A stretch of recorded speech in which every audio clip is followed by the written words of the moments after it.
want to stay obese. Today I'm going to break down chair pose, which is a challenging posture in and of itself. And there's a few different versions, so I'll go through those. So as you begin in chair pose, two different options. First, vinyasa style, feet are typically together. And bring the weight into your heels and drop your seat.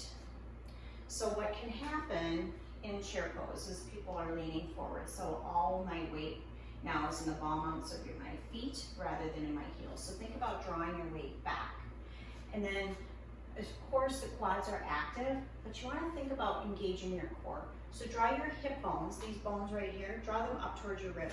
A lot of times, what I see is this huge tuck of the tail. All that tension goes in the low back.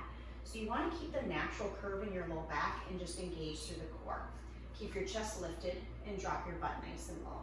You can have your hands at heart center. You can extend your arms overhead. Sometimes this can be hard on the shoulders, especially if they're tight.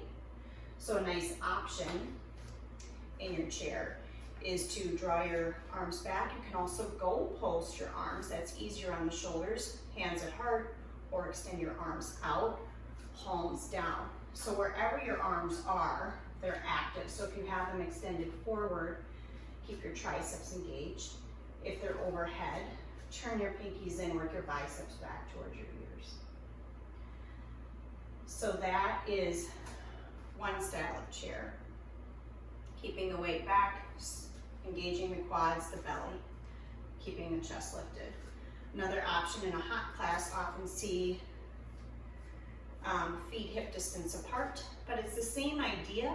It's just that you have your feet a little bit separated. It's actually a little bit more stable feeling. Drop your butt low.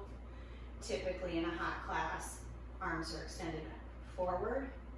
Think about keeping your shoulders, your elbows, your wrists in line with each other and your triceps active. So sometimes in this posture, what happens is the knees bow out or they drop in, but you really want them in alignment. You want to think about tracking your knees over your ankles. So it's not going to happen anatomically. It's near impossible, but you can feel that weight drop back.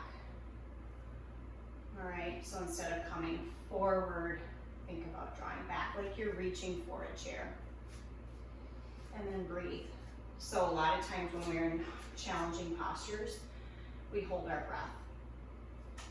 So allow the breath to be the tool that keeps you present and gives you the space to explore the pose. Maybe going a little bit deeper, maybe coming up a little bit higher.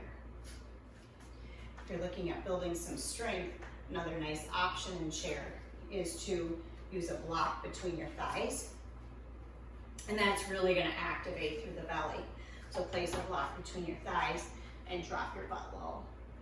Especially if you're working on building muscles in the quads, perfect option. And just hold it and breathe.